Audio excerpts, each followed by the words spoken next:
Hello everyone. Since I haven't posted in a while, I decided I'd post twice in one day. Today we're going to talk about Wace's Roman de Brut.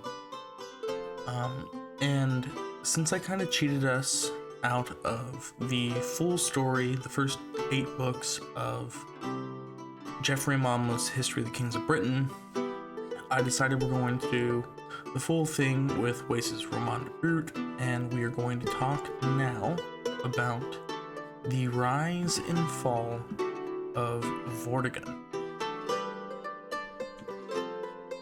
So this starts with Emperor Constantine of Rome requesting aid from the Britons to come and help them out down in Rome.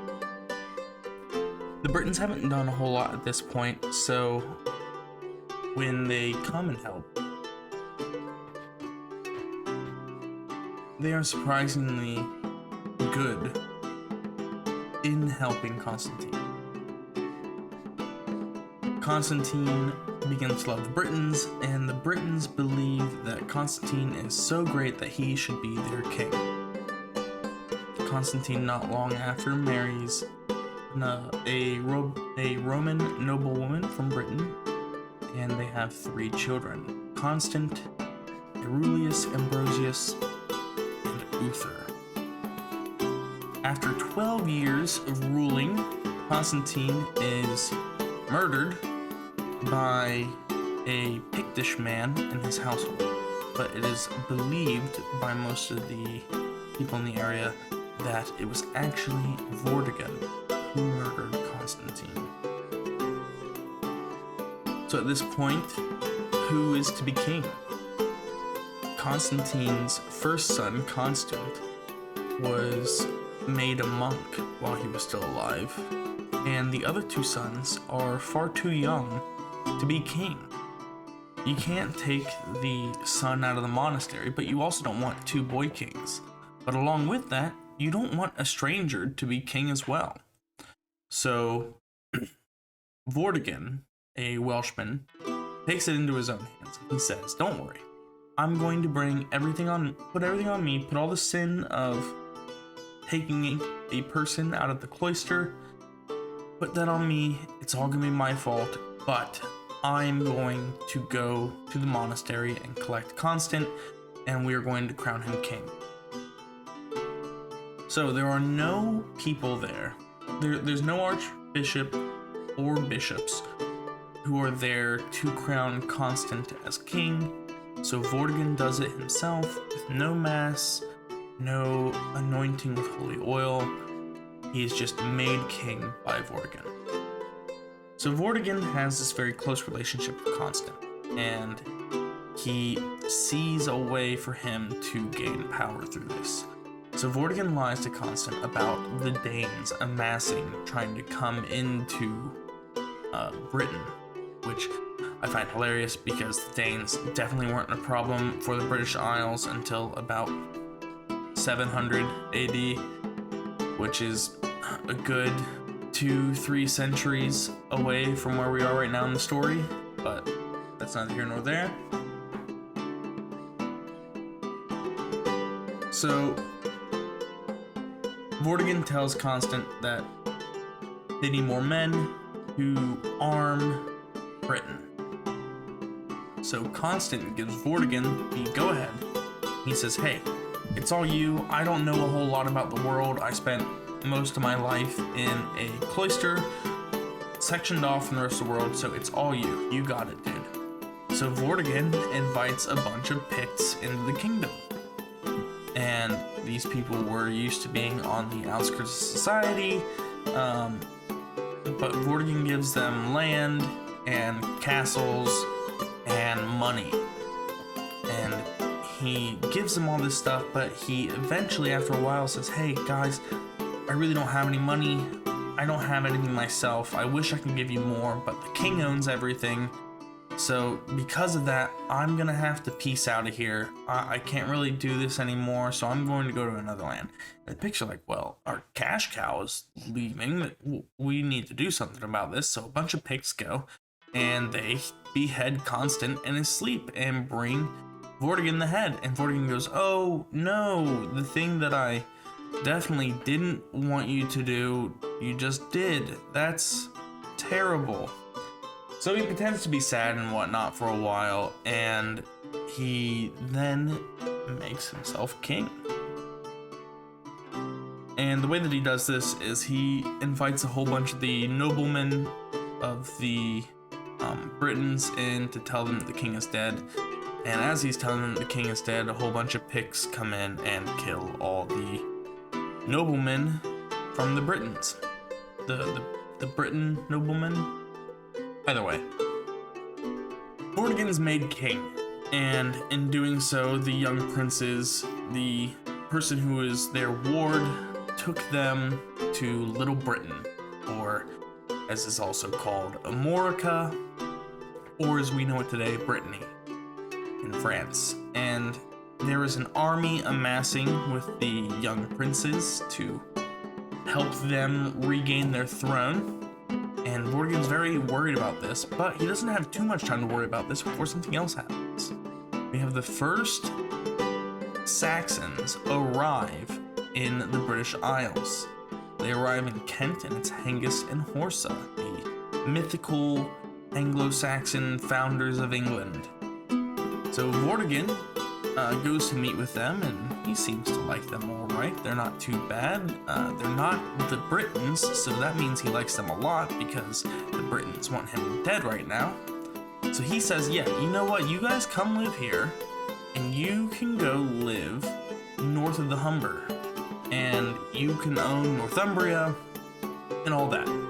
So they do. They go and they live in Northumbria. They fight Scots and Picts, and that's why they're tolerated for the most part in the beginning.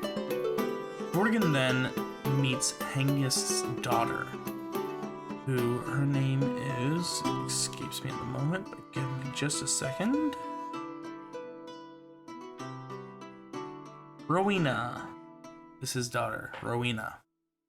And he falls in love with her, but she's not a Christian, which is a problem. So all of the men around Vortigern are telling him, don't do this, that's bad, not a good idea, she's not a Christian, she's a pagan, don't do it, she's a heathen. But Vortigern doesn't listen to them, and he asks Hengist for her hand. So Hengist says, of course I will give you my daughter, but I want Kent in return. And Vortigern was so full of lust that he decides to give Kent to the Saxons.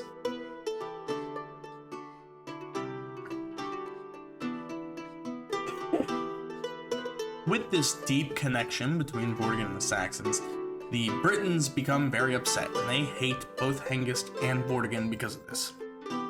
So Hengist goes, hey, what we need to do is, since the Britons hate us, then we need to bring more Saxons in here. That way we can get more people friendly to you. And disregarding the fact that bringing the Saxons into Britain was what got everyone mad at Vortigern, Vortigern decides, you know what, Hengist, you're right. We need to get more Saxons in here. How about you go call all your buddies and tell them to come over here from Germany? So a bunch of Saxons flood into the British Isles.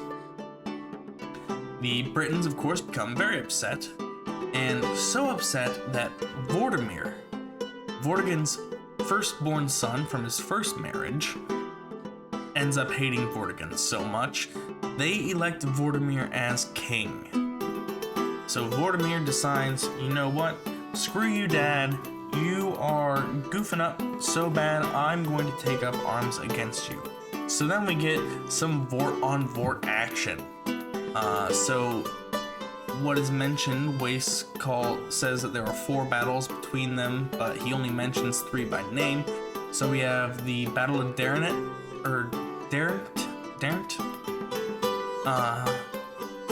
it's Celtic, I don't know. But Vortigern fights his dad's army. They go hand to hand, and Vortigern pushes Vortigern back, and they end up retreating. So the Britons in Vortigern are victorious against the Saxons in Vortigern. Then we have the Battle of Aylesford, where Vortigern fights. Vortigern is Vortimer's younger brother, and they are both the sons of Vortigern. If it is confusing to you, don't worry. It's confusing to everybody. So, Vortigern fights Horsa, so the younger brother of Hengist. And Vortigern is successful in beating back the Saxons. And then we have the Battle of Kent, which is a naval battle that takes place off the coast of Kent, where the Saxons are beaten back and they flee to the Isle of Thanet, which, as you remember maybe from the last video, Thanet is where Cheldric later dies after he's chased there by Duke Cador of Cornwall. Anyway, the Saxons get beat so badly in all three of these named battles and whatever the unnamed fourth battle is, that they flee Britain, and they flee so quickly they leave their wives in Britain. So, Vortigern, he gets done by real bad because his evil stepmom, Rowena, is very upset that her dad got kicked out of the country and that her husband is now no longer king, so she poisons Vortigern. After that, we have the once again king. Vortigern becomes king again, and making all the same mistakes once again, invites the Saxons back to the British Isles. Hengist decides to try to show that he's trying to be peaceful, and he proffers up that, hey, we should have this truce and love meeting. And so they make rules. They say no weapons are allowed to be brought to this truce and love meeting, and it's going to be all the noblemen of the Britons, all the noble Saxons, and it'll be great. Well, obviously, Hengist doesn't abide by the rules, and he and all of his men bring a bunch of knives. And when Hengist gave the word, all the Saxons drew their knives, stabbed almost all the British noble, or the Britons, the noble Britons, and the rest flee. In the skirmish, Vortigern is captured by the Saxons, and for ransom, he is forced to give them Sussex, Essex, and Middlesex. And now the Saxons own the majority of England. How sad. So, Vortigern is ransomed, and he is on the run from not only his fellow Britons, but also the Saxons. And he flees to his homeland of Wales. So Vortigern in Wales wants to try to stay king. And so he asks his knights, or his wizards and his magicians, what should I do? And they tell him, you need to build a giant tower. So he goes, awesome. I'll build a big tower. I'll be safe in there. It won't fall down. Well, as he's building the tower, it keeps falling down. He looked all over for the best spot to put it, and they would build it up during the day, and at night, it'd all be sunk into the earth, and there'd be nothing left. So he asks his magicians and wizards, what should I do? And they tell him, well, you need the blood of a man whose father is not of this earth. Wace mentions that it appears that this is those magicians trying to pull something out of their ass just to save their own skin. But Vortigern buys it, and he sends out emissaries to go find such a man. What they find is Merlin. Merlin is out playing with a friend, and this friend says, Merlin, you're not allowed to play with me because you don't know who your dad is. You're a bastard. And the emissaries are like, yep, that checks out. Good enough for us. We'll grab that kid. And so they grab him, and they grab his mom, and they bring them in front of Vortigern. And his mom tells Vortigern, yeah, so what happened is, I don't know who this kid's dad is, but somebody would come into my room at night all the time, and they'd do stuff with me, and that's how I have this kid. I don't know if it was a man or a ghost or what. And Vortigern's magicians are like, yeah, that stuff happens. Like, demons come into this world, and they sneak into young women's rooms and put babies inside them. So that means that Merlin's dad is a demon. And Vortigern's like, sweet, awesome, let's take this kid's head off and put his blood on the tower so we can build it. And Merlin tells him that you are wrong. That is not why your tower keeps falling, because it's missing my blood. I will tell you why the tower is falling. So Merlin has his first prophecy, and that prophecy is, the reason your tower is falling is because beneath the mountain on which you are trying to build your tower is a pond. And in that pond, there are 2 hollow stones. And in those hollow stones are 2 dragons, one red and one white.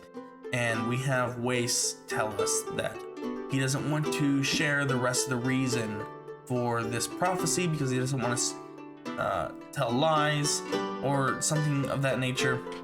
So we don't know what the red and white dragon are necessarily about, or at least in Wace's story we don't. And here is our red and white dragon. And so Vortigern says, all right, fine. Here's what we'll do. We will send some men in. We'll dig out trenches. We'll see if water's in there. They do. Water comes out. They're like, okay, well, I guess there was a pond in there, so let's go in. And they go in, and who'd have guessed? There are 2 dragons in there, one red and one white. And this seems like it would be incredibly important to the rest of the story, but it's not, and nothing else about that is said. We go now to Vortigern's fall. So after seeing that these prophecies were correct, Vortigern asks Merlin, well, how am I gonna die? And Merlin tells him to beware the sons of Constantine. You killed their brother, and they believe you killed their father, so they will kill you. And then after that, we see something that we're going to see in a lot of these stories as we go along, and that is that spoilers don't matter, and the story is always going to be spoiled for you ahead of time.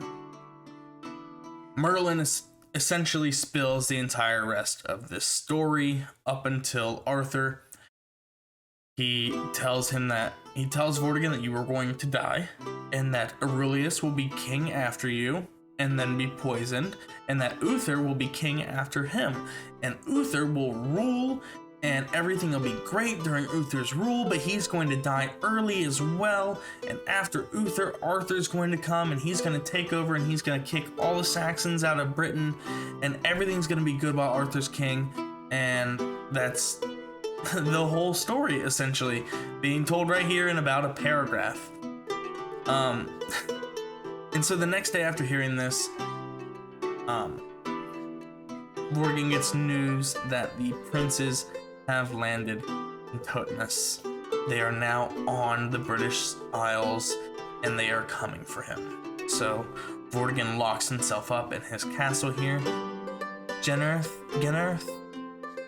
Either way, he locks himself up in there, gets a whole bunch of men ready, gets some food, and just stays in there. Well, the local lords don't really like Vortigern a whole lot for obvious reasons, and they start harassing and harrying him and spending a whole bunch of time at the gate trying to knock it down. And Aurelius finally shows up with his men, and he orders what he calls wildfire to be thrown at the castle. So they do, and the castle begins to burn, and the tower catches fire, and inside Vortigern and his wife die.